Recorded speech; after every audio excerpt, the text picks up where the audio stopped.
आय बढ़ाने के साथ ही उस सेक्टर में ब्रांड इंडिया को भी स्थापित किया। अब समय आ गया है कि ब्रांड इंडिया दुनिया के कृषि बाजारों में भी खुद को उतनी ही प्रतिष्ठा के साथ स्थापित करे। साथियों, कुछ राजनीतिक दल जिन्हें देश की जनता ने लोकतांत्रिक तरीके से नकार दिया है, वो आज कुछ किसानों को गुमराह करके जो कुछ भी कर रहे हैं, उन सबको बार बार नम्रतापूर्वक सरकार की तरफ से अनेक प्रयासों के बावजूद भी किसी न किसी राजनीतिक कारण से, किसी ने बंधी राजनीतिक विचारधारा के कारण से ये चर्चा नहीं होने दे रहे हैं। कृषि कानूनों के संदर्भ में ये जो पॉलिटिकल पार्टी की विचारधारा वाले जो कुछ लोग हैं, जो किसानों के कंधे पर बंदूकें फोड़ रहे हैं, कृषि कानूनों के संदर्भ में उनके पास ठोस तर्क न होने के कारण वो भांति भांति के मुद्दों को किसानों के नाम पर उछाल रहे हैं। आपने देखा होगा, जब प्रारंभ हुआ था तो उनकी इतनी मांग थी कि भाई एमएसपी की गारंटी दो। उनके मन में जेन्युइन, क्योंकि वो किसान थे, उनको लगा कहीं ऐसा तो ना हो। लेकिन इसका माहौल दिखा करके ये राजनीतिक विचारधारा वाले चढ़ बैठे और अब एमएसपी वगैरह बाजू में क्या चल रहा है, ये लोग हिंसा के आरोपी ऐसे लोगों को जेल से छुड़ाने की मांगे कर रहे हैं। देश में आधुनिक हाईवेज बने, निर्माण हो, जो पिछली सब सरकारों ने किया था। ये लोग भी उस सरकारों में समर्थन करते थे, भागीदार थे। अब कहते हैं टोल टैक्स नहीं होगा, टोल खाली कर दो। भाई, किसान का विषय छोड़ करके नई जगह पे क्यों जाना पड़ रहा है? जो नीतियां पहले के समय से चली आ रही है, अब ये किसान आंदोलन की आड़ में उनका भी विरोध कर रहे हैं, टोल नाकों का विरोध कर रहे हैं। साथियों, ऐसी परिस्थिति में भी देश भर के किसानों ने कृषि सुधारों का भरपूर समर्थन किया है, भरपूर स्वागत किया है।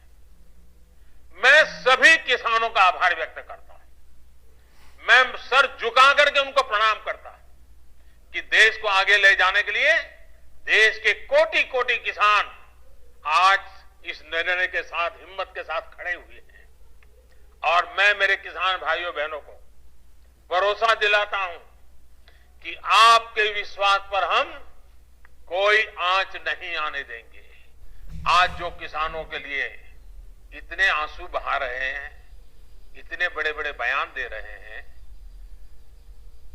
बड़ा दुख दिखा रहे हैं, जब ये लोग सरकार में थे तब इन्होंने किसानों का दुख, उनकी तकलीफ दूर करने के लिए क्या किया, ये देश का किसान अच्छी तरह जानता है। आज सिर्फ खेती ही नहीं, बल्कि उसके जीवन को आसान बनाने के लिए हमारी सरकार उसके दरवाजे तक पहुंची है, खेत के मेड़ तक पहुंची है। आज देश के छोटे और सीमांत किसान को अपना पक्का घर मिल रहा है, शौचालय मिल रहा है, साफ पानी का नल मिल रहा है। यही किसान है जिसे बिजली के मुफ्त कनेक्शन, गैस के मुफ्त कनेक्शन, ये बहुत बड़ा लाभ हुआ है। हर साल आयुष्मान भारत योजना के तहत 5 लाख रुपए तक के मुफ्त इलाज की सुविधा ने आज मेरे छोटे किसान के जीवन की बहुत बड़ी चिंता कम की है। 90 पैसे प्रतिदिन, यानी एक चाय से भी कम कीमत, 90 पैसे प्रतिदिन और 1 रुपया महीना के प्रीमियम पर बीमा, ये मेरे किसानों के जीवन में बहुत बड़ी ताकत है। 60 वर्ष की आयु के बाद 3000 रुपये मासिक पेंशन, ये सुरक्षा कवच भी आज किसान के पास है। साथियों, आजकल कुछ लोग किसान की जमीन की चिंता करने का दिखावा कर रहे हैं। किसानों की जमीन हड़पने में कैसे कैसे लोगों के नाम अखबारों में चमकते रहे हैं, हम जानते हैं। ये लोग तब कहां थे जब मालिकाना दस्तावेज के अभाव में किसानों के घर और जमीन पर अवैध कब्जे हो जाते थे। गांव के छोटे और सीमांत किसानों को, खेत मजदूरों को इस अधिकार से इतने सालों तक वंचित किसने रखा? इसका जवाब इन लोगों के पास नहीं है। गांव में रहने वाले हमारे भाई बहनों के लिए ये काम आज हो रहा है। और ममता जी के 15 साल पुराने भाषण सुनोगे तो पता चलेगा कि इस राजनीतिक विचारधारा ने बंगाल को कितना बर्बाद कर दिया था। अब ये कैसे लोग हैं? बंगाल में उनकी पार्टी है, उनका संगठन है, 30 साल सरकार चलाई है। कितने लोग होंगे उनके पास? एक बार भी इन लोगों ने किसानों को ये 2000 रुपया मिलने वाला कार्यक्रम है, बंगाल के अंदर कोई आंदोलन नहीं चलाया। अगर आज के दिल में किसानों के लिए इतना प्यार था, बंगाल में आपकी धरती है, तो आपने बंगाल में किसानों को न्याय दिलाने के लिए प्रधानमंत्री किसान सम्मान योजना के पैसे किसानों को मिले, इसके लिए क्यों आंदोलन नहीं किए? क्यों आपने कभी आवाज नहीं उठाई? और आप वहां से उठ करके पंजाब पहुंच गए, तब सवाल उठता है। और पश्चिम बंगाल की सरकार भी देखिए, अपने राज्य में इतना बड़ा किसानों को लाभ, 70 लाख किसानों को इतना धन मिले, हजारों करोड़ रुपया मिले, वो देने में उनको राजनीति आड़े आती है। लेकिन वही पंजाब जाकर के जो लोग के साथ वो बंगाल में लड़ाई लड़ते हैं, यहां आकर के उनसे गुपचुप करते हैं। क्या देश की जनता इस खेल को नहीं जानती है? क्या देश की जनता को इस खेल का पता नहीं है?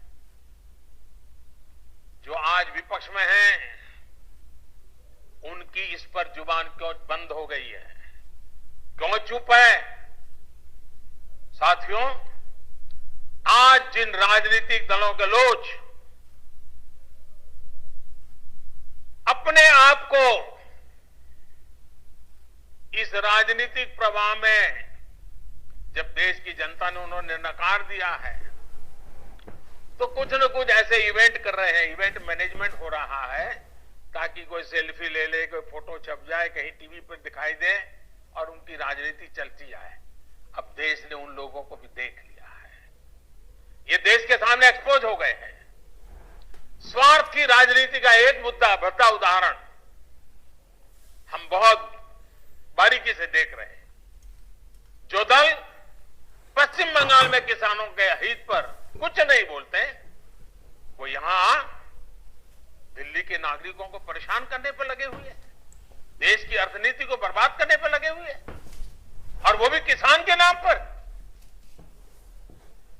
इन दलों को आपने सुना होगा, मंडिया बोल रहे हैं, एपीएमसी की बात कर रहे हैं और बड़ी बड़ी हेडलाइन लेने के लिए भाषण कर रहे हैं।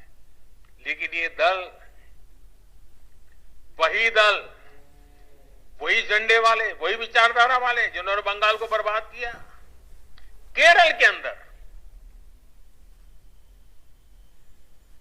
उनकी सरकार है।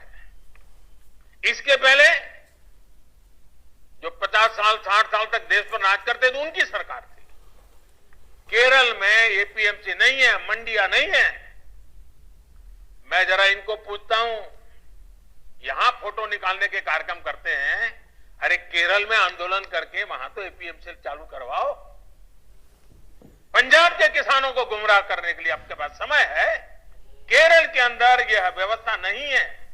अगर ये व्यवस्था अच्छी है तो केरल में क्यों नहीं है? क्यों आप दोगली नीति लेकर के चल रहे हो? ये किस तरह की राजनीति कर रहे हैं जिसमें कोई तर्क नहीं, कोई तथ्य नहीं है? सिर्फ झूठे आरोप लगाओ, सिर्फ अफवाहें फैलाओ, हमारे किसानों को डरा दो और भले भोले किसान कभी कभी आपकी बातों में गुमराह हो जाते हैं। भाइयों बहनों, ये लोग लोकतंत्र के किसी पैमाने को, किसी पैरामीटर को मानने को तैयार नहीं है। इन्हें सिर्फ अपना लाभ, अपना स्वार्थ नजर आ रहा है। और मैं जितनी बातें बता रहा हूं किसानों के लिए नहीं बोल रहा हूं। किसानों के नाम पर अपने झंडे लेकर के जो खेल खेल रहे हैं, अब उनको ये सच सुनना पड़ेगा। और हर बात को किसानों को गाली दी, किसानों को अपमानित किया, ऐसे कर करके बच नहीं सकते हो आप लोग। ये लोग अखबारों और मीडिया में जगह बनाकर राजनीतिक मैदान में खुद के जिंदा रहने की जड़ी बूटी खोज रहे हैं।